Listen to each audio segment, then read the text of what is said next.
Hey, everybody. Happy Monday. I hope everyone's weekend was awesome. Mine was pretty great. Um, so, as I mentioned, this is the deload week. Last week, the last couple weeks have been heavy barbell sessions. And I am giving some thought to kind of what I want the next phases of training to be. Today, I spent a bit of time, I did the deload barbell sets, but I spent a bit of time um, working back with the kettlebells again, with kind of transporting them over to the shed from the house.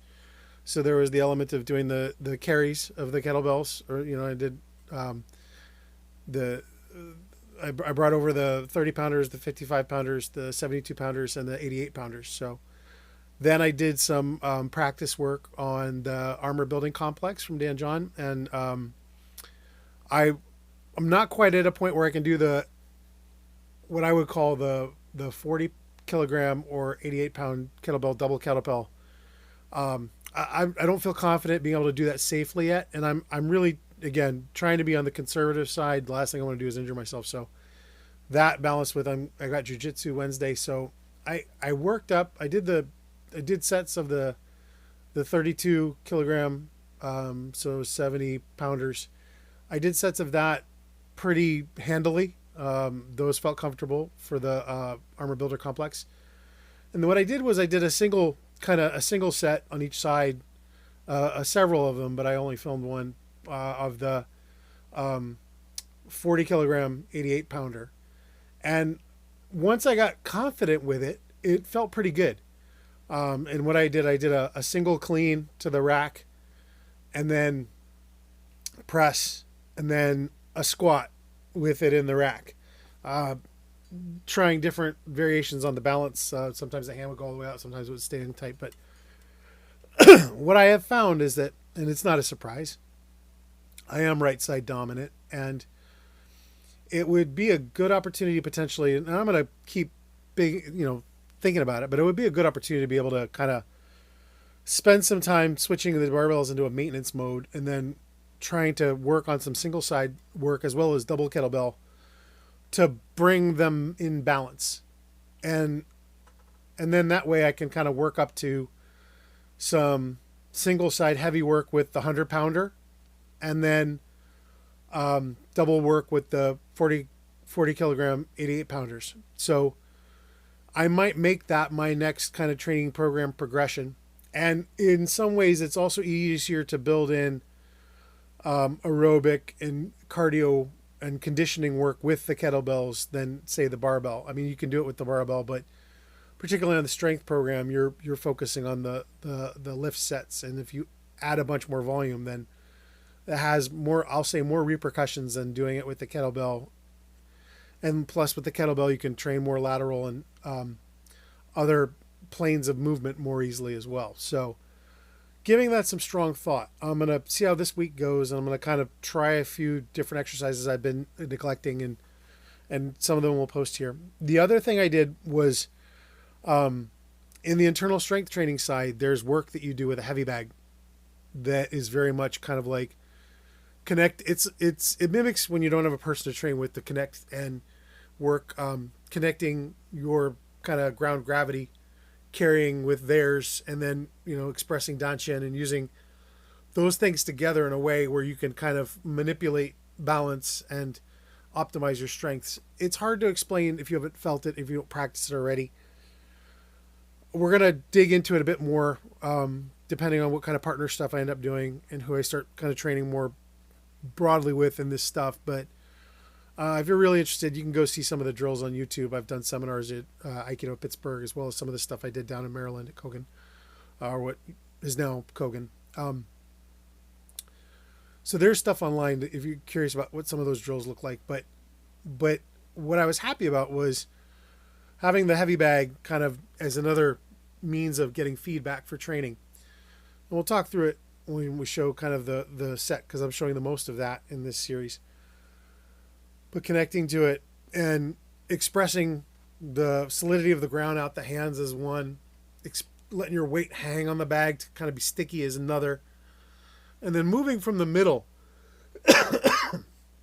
excuse me, in a way that conveys the strength of the ground and your balanced strength of gravity hanging in the middle, and so that the middle becomes the governor of those combined strengths. Then doing some power releases building up to it, where you're stretching the insides as you carry those combined strengths with the middle. And then you breathe into your dantian and round the back and expand and stretch all the connections, and then slam the middle of the ground to release that force out your hands. And that's part of what you're seeing in the more dynamic bag pushes. So a lot of work and a lot of words to describe it, but this is an area of the overall Taikyoku Budoryoku no Tanrenhō that is very important. Otherwise, we would just be doing like kettlebells and barbell training and getting strong and doing very dynamic work. Like, there is the element of the Eastern component where you're building the insides as well through very focused, intense training. So we're going to find a balance in how much we can convey of that online, but that's where I spend a lot of the time on the video side. So, boy, this was a long intro. If you're still here, great. But we'll get into it. So, really important to also think about that all of these movements together, whether it's carrying, and you'll notice when I'm carrying, I'm kind of letting the limbs just connect, except when we get to the heaviest kettlebells, I have to be more intentional, but the rest is just limbs connected. The presses and the squats, same thing. And then when I move with the bag, it's connecting to the bag, whether I'm pushing, pulling in, or releasing power. Connection first, and then move the connected body.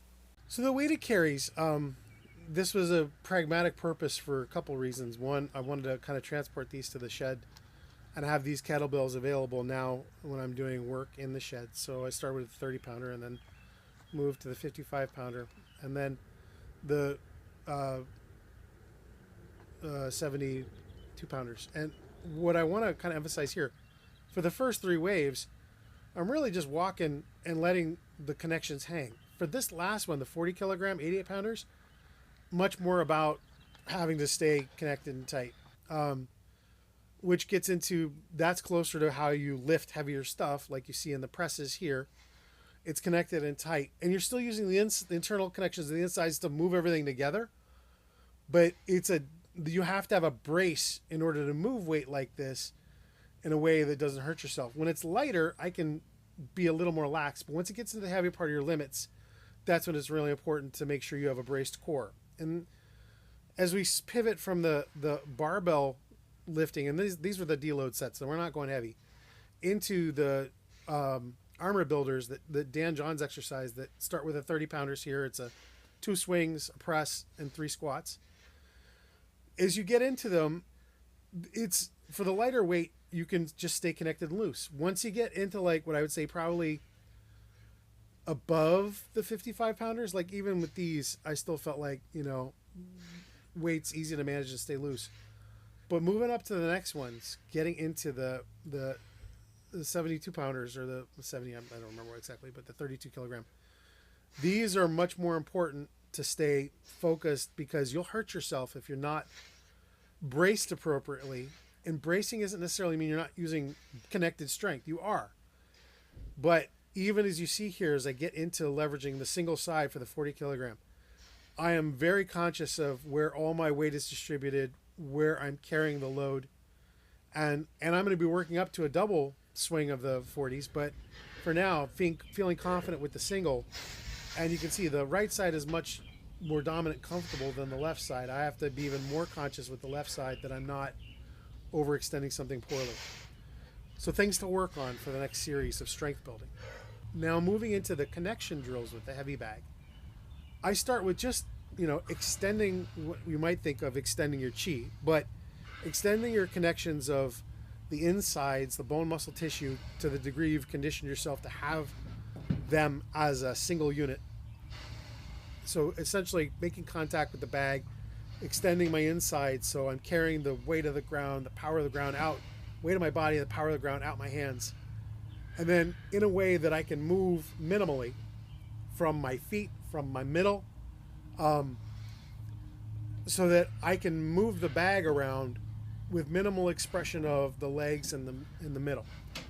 And so you'll see a range of, this is very light pushes, right? And you can see my middle move first to initiate the push. And that's because the middle is very, I don't want to say subtly, but very gradually hitting the floor. So hit the floor with the middle, that bounces off the floor, up, back through the hands into the bag. That is how the bag pops off like that. If I just try and do shoulder or just arm, it's really going to be obvious when those are the things that move first and they're not connected to the rest of me. But if they just are hanging in space and I'm moving my middle, that creates that power. And then I don't want it to just be forward and back, so I change up the direction. And I use this as an opportunity to check how well can I stick to the bag, you know? And because part of it is I should be able to hang and make the bag in me one unit. So I'm moving around stuck to the bag. And yes, some of you jokers might say, well, you're like dancing with it. It's your dance partner. There is a way in dancing that you can convey the next movement as if you were a good leader via the subtlest shift in weight and posture and movement. There is relationships between that and the subtle initiation of movement into someone else's connection to set up something. This is the very edges of that from testing the connection with an animate object that's offering a force to work against. But as I get, friskier here, I want to make sure that I'm not just relying on momentum to swing of the bag, so it comes to a complete stop, and then we're going to pop it off again.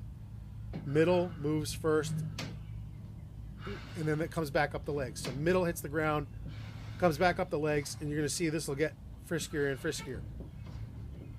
Some of these heavier hits, as we build up into them, the point is not, oh, I can hit the bag hard. The point is you can generate a lot of power without making a big overt movement.